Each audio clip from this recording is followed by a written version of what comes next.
నమస్తే, welcome to Suman TV. నేను మీ యామ్ని. ప్రస్తుతం మనతో ఉన్నారు ప్రముఖ ఆధ్యాత్మికవేత్త, ప్రముఖ జ్యోతిష వాస్తు పండితులు సుభాష్ శర్మ గారు ఉన్నారు. గురుగారితో మాట్లాడి మనకున్న సందేహాలను అడిగి తెలుసుకుందాం. నమస్కారం గురుగారు. శ్రీమాత్రే నమః. గురుగారు, మనకి ఈ నెల గురు పౌర్ణమి రాబోతుందండి. దాని గురించి సంబంధించిన విశిష్టత మాకు తెలియచేయండి. ప్రేక్షకులందరికీ శ్రీమాత్రే నమః, శ్రీ గురుభ్యో నమః. నమో దేవ్యై మహాదేవ్యై శివాయై సతతం నమః. నమ ప్రకృత్యై భద్రాయై నిహతాం ప్రణతాస్మిత. గురుబ్రహ్మ గురుర్విష్ణు గురుదేవో మహేశ్వర. గురుర్ సాక్షాత్ పరబ్రహ్మ తస్మై శ్రీ గురవే నమః. మనకు వచ్చేటటువంటి పౌర్ణిమ వ్యాస పౌర్ణిమ. ఈ నెల 21వ తారీఖు ఆదివారం రోజున రాబోతుంది. అయితే ఈ వ్యాస పౌర్ణిమ అనేటటువంటిది గురువులకు అంకితం చేయబడినటువంటిదిగా భావన చేసుకుంటాం. అయితే మనకు గురువు లేని విద్య గుడ్డి విద్య అని ఎలాగైతే అంటామో, గురువు నుంచి సంక్రమించేటటువంటి జ్ఞానము అపార సంపద కంటే 1000 రెట్లు గొప్పనైనటువంటిది జ్ఞాన సంపద. అయితే గురువు మనకు జ్ఞానాన్ని ప్రసాదించేటటువంటి వాడు అని అర్థం. అయితే ఈ జగత్తుకు అంతటికీ మొట్టమొదటి గురువు ఎవరు అంటే గురు దత్తాత్రేయుడు మొట్టమొదటి గురువు. యావత్ భారతదేశమే కాదు, దేవతలకు సైతం మొట్టమొదటి గురువు ఎవరు అంటే దత్తాత్రేయ స్వామి.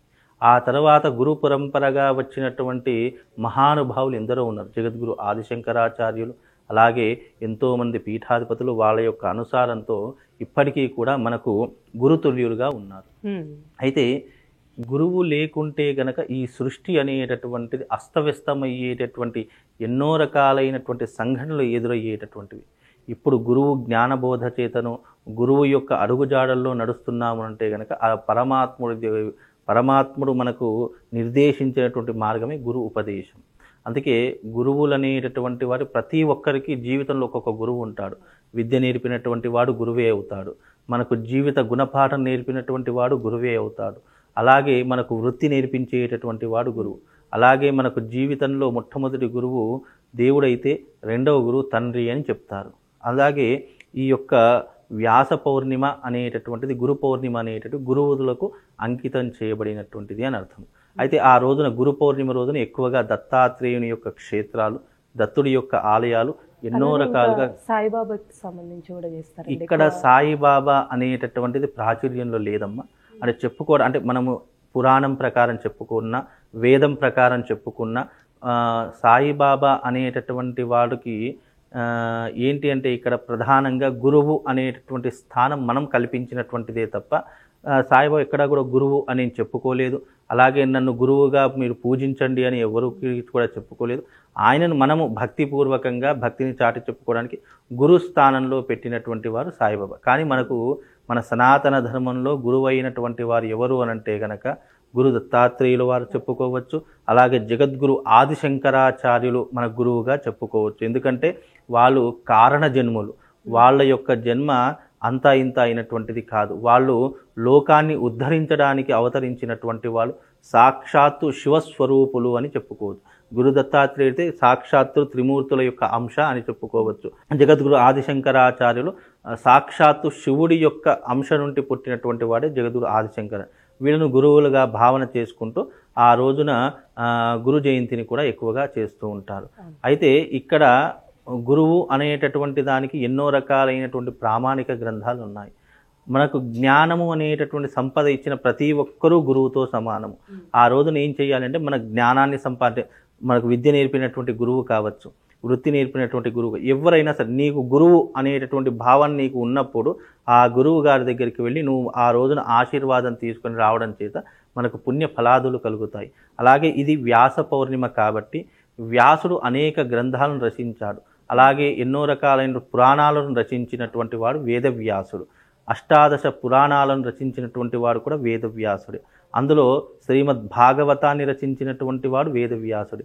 కనుక ఆ రోజున ఏం చెయ్యాలి గురు పౌర్ణిమ రోజున అంటే గనక శ్రీమద్ భగవద్గీతలు కానివ్వండి, రామాయణ పురాణాలు కానివ్వండి, ఇంకా ఏ 18 పురాణాలు, ఏ పురాణం, అగ్ని పురాణం తీసుకోవచ్చు, అలాగే దేవీ పురాణం తీసుకోవచ్చు, దేవి భాగవతం తీసుకోవచ్చు. ఇలా ఏదో ఒక పురాణమైనటువంటి గ్రంథాన్ని మనం అంటే ఎవరైతే చదువుకుంటారో అలాంటి వారికి ఇవ్వడం ద్వారా అనేక పుణ్యపదార్థులు కలుగుతాయి. ఆ రోజున ఏదైనా దానం చేయాలి అంటే పురాణాన్ని దానం చేయండి, పురాణమైనటువంటి గ్రంథాన్ని దానం చేయండి. అది ఆ రకంగా అది కూడా అర్హత ఉన్నటువంటి వారికి మాత్రమే దానం చేయాలి. ఇక దానం చేయమన్నామని చెప్పేసి అర్హత లేనటువంటి వాడికి దానం చేసేసి ఉన్న అర్హతను పోగొట్టుకోకండి. అర్హత ఉన్నటువంటి వాడు ఎవరంటే ఎవరు? వేదములు నేర్చుకున్నటువంటి వాడు, జ్ఞానాన్ని నేర్చుకున్నటువంటి వాడు, లేదా బ్రాహ్మడికి ఇలాంటి పురాణ గ్రంథాన్ని దానం ఇస్తే గనక అపారమైనటువంటి ఎంతో పుణ్యం కలుగుతుంది అని చెప్పేసి కూడా మనం పురాణ ప్రకారంగా చెప్పుకోవచ్చు. ఆ రోజున చక్కగా ఇదంతా కూడా విష్ణుమూర్తికి అంకితం చేయబడినటువంటి గురు పౌర్ణిమ కాబట్టి మనకు బ్రహ్మ విష్ణు మహేశ్వరుడు కూడా గురువుతో సమానం కాబట్టి, దైవంతో సమానం కాబట్టి ఈ గురు పౌర్ణిమ రోజున వీలైతే అందరూ కూడా తమ తమ ఇంట్లో సామూహికంగా సత్యనారాయణ స్వామి వ్రతాలు చేసుకోండి. వీలైతే చాలా విశేషంగా చేసుకుంటారు. ఆ రోజున ప్రతి ఒక్క ఆలయాలలో సామూహికంగా సత్యనారాయణ స్వామి వ్రతాలు జరుగుతాయి. మన అక్కడికి వెళ్ళే అవకాశం లేకపోతే మన ఇంట్లో మనం చేసుకుందాం అనుకున్నటువంటి వాళ్ళు చక్కగా విష్ణుమూర్తిని శ్రీ సత్యనారాయణ స్వామి అవతారంగా ఈ పౌర్ణిమ రోజున పూజించేసుకోండి. మీకున్నటువంటి ఆర్థికపరమైనటువంటి ఇబ్బందులు ఏవైతే ఉన్నాయో అవన్నీ కూడా తొలగిపోయే అవకాశం ఉంటుంది. లక్ష్మీదేవి యొక్క కటాక్షం కలగాలి అంటే ఈ గురు పౌర్ణిమను వినియోగించుకోండి.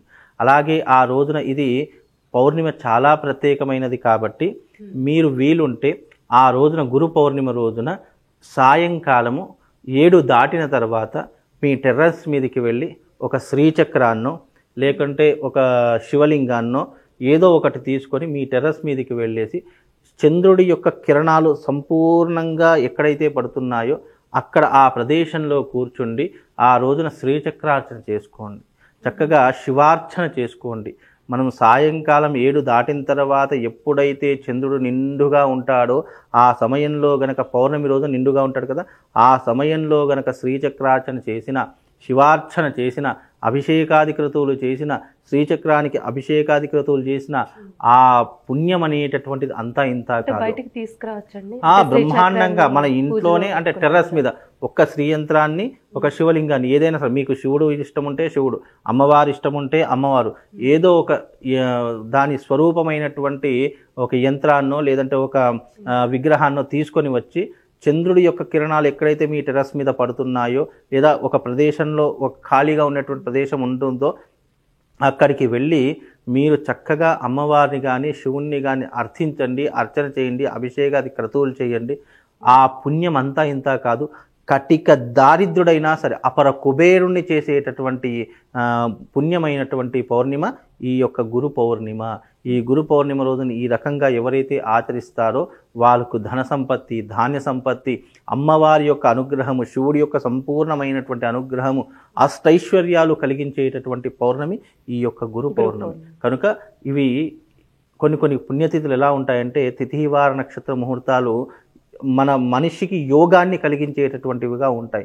అంటే నేను జీవితంలో అన్నీ కోల్పోయాను, అన్ని రకాలుగా నష్టపోయాను, నేను మళ్ళీ నా జీవితాన్ని పునరుద్ధరణ చేసుకోవాలి, ఏదైనా మంచి నాకంటూ ఒక రోజు రావాలి అంటే ఆ రోజు ఈ యొక్క గురు పౌర్ణిమ.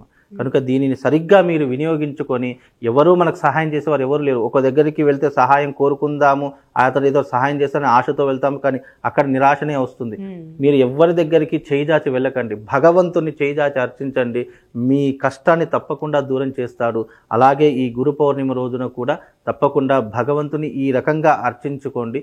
చంద్రుడి యొక్క సంపూర్ణమైనటువంటి అనుగ్రహము, అలాగే ఆ అమ్మవారి యొక్క అనుగ్రహం, శివుడి యొక్క అనుగ్రహం తప్పకుండా చేసినటువంటి వ్యక్తికి దొరుకుతుందమ్మా. చాలా చక్కగా తెలియజేశారు గురుగారు, ధన్యవాదాలు. శ్రీమాత్రి. సుమన్ టీవీలో మీ పర్సనల్ అండ్ బిజినెస్ ప్రమోషన్స్ కోసం కింది నెంబర్కి కాంటాక్ట్ చేయండి.